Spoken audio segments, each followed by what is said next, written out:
Hey guys, Happy Sip Day. happy sip day. What's up?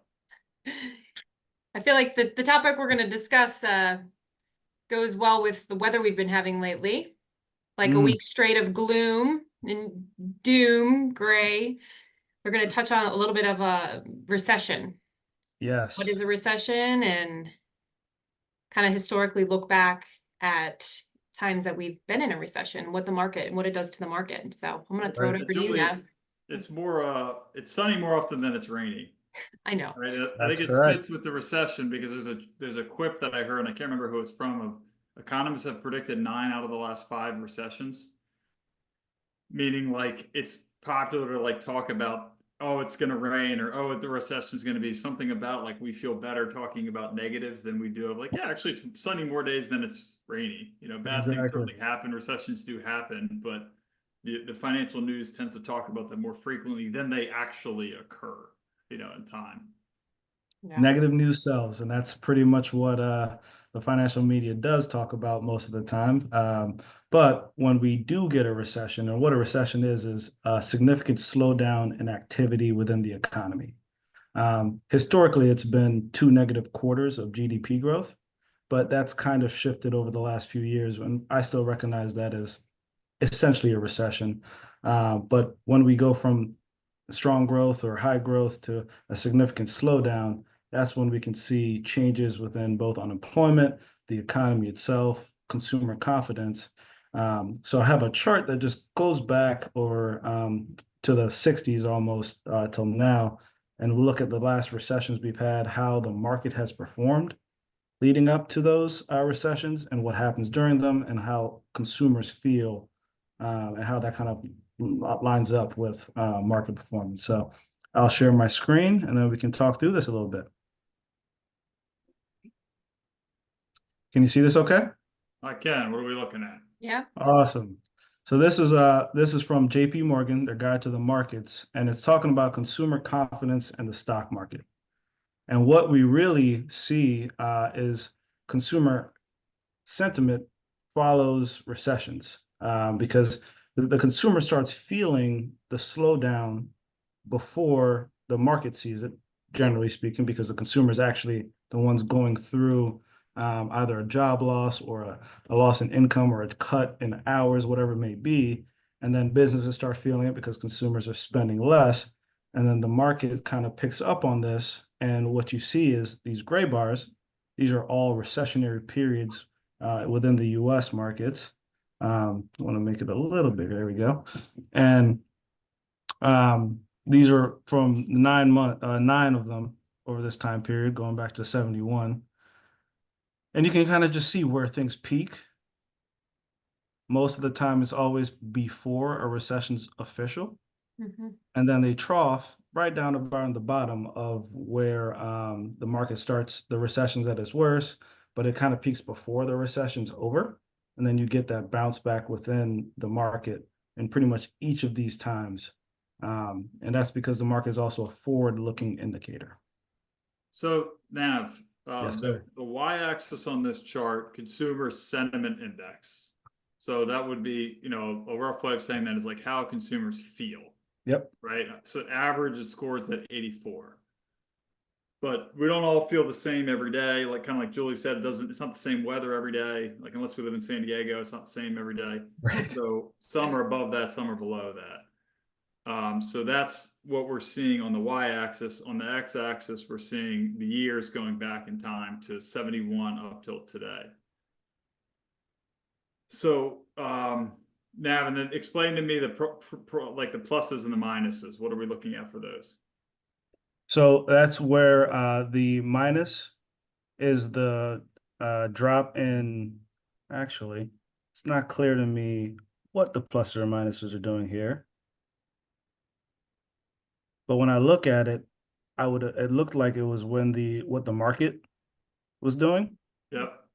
Once the consumer sentiment bottomed out, what the market recovery is up till that the drop, that's would make the most sense, um, given way everything's laid out. So the market tends to recover very heavily after a peak in Economic activity, recession hits, consumer confidence starts going down, and then we hit a drop where consumer sentiment is at its lowest, which is generally when the market tends to turn.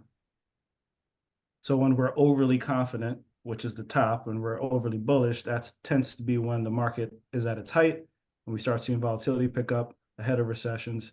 We're at our lowest during the recession, but the market tends to pick back up right when we're during the middle of a recession, because the market's saying, hey, things are looking a little bit better going forward.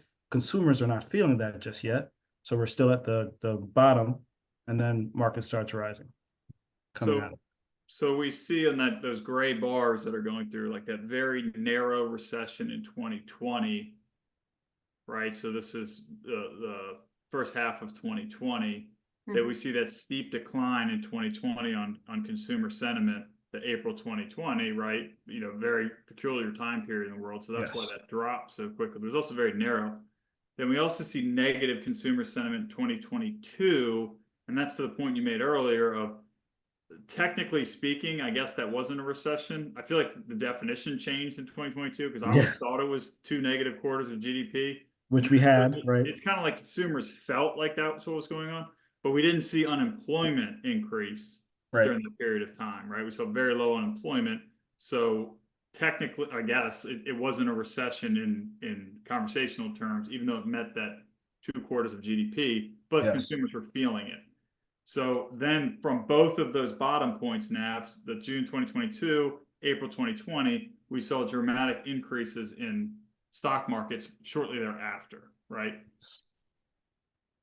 That's exactly right. And what we see when we're talking about now moving forward is, well, what is going to happen if unemployment starts rising? Well, it has compared to where it was 2 years ago. We've come from 3.4% unemployment all the way now we're over 4. So that's one of the key metrics that can cause a recession. So we want to make sure we're on the lookout for that. And then we'll see. And that's kind of what you're seeing with August 2024, where sentiment has dropped. It's no longer at the height of where we were, up close to 80. It's now down to 67.9. So that's one of the things we'll be looking out for.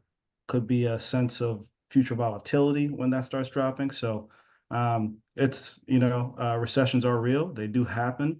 But as Joe said at the beginning of this, they happen much less often than we talk about, compared to how many years we had 0 recession versus the 9 times we did. So it's safe to say we're not in a recession right now, but from this chart, we could be headed that way. Is that what you were? Well, it's like can't predict the weather, right? Right.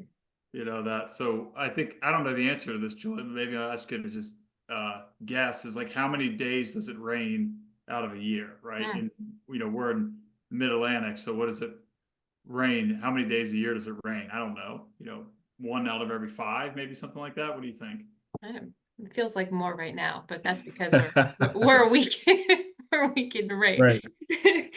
And I think actually that's a great point. We're talking about the weather, but it feels like it here too. And it's like oftentimes when it feels the worst, it's like, well, then actually the forecast is going to be better. Right. In the South, we just saw a hurricane that went through that was pretty devastating for a lot of communities. But then oftentimes what happens after a storm goes through is actually the weather tends to be very nice after that occurs, after the storm, of doing that. Yep. But I can't predict a recession. I don't think Nav can predict a recession. I don't think Julie can predict a recession. But it will happen, right? Storms will come, rain will fall of doing that. But more times than not, you're seeing growth in GDP. You're seeing advancement of markets.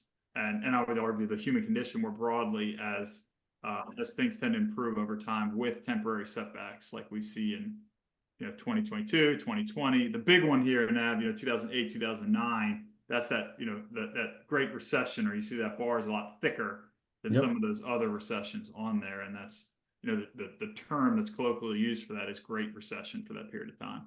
But right after the Great Recession, what then happened afterwards? Markets rallied. Sentiment went. Look how much sentiment just kind of went up for how long is that? 12-year period of time of doing that. And it was one of the longest periods of growth within the U.S. history. So that tends to happen when markets fall or the economy pulls back as deeply and steeply as it did, you tend to have a longer period of growth because you're coming from a lower point. And that's what we had from, basically 20, after we exited in 2009, 2010, all the way until essentially 2020 when COVID hit and we had that very minor mini but significant recession. Yep. So if we do hit a recession, sun will come out. Julie, sun will come out, rains will clear. Yep, don't let your emotions get the best of you, right? That's right. Amen. There's brighter days ahead. Amen. All right, guys. Well, thanks so much. This was great information. Have a good Yeah, rest of Talk the with day. you. Great talking with you guys. Bye. Yep. See ya.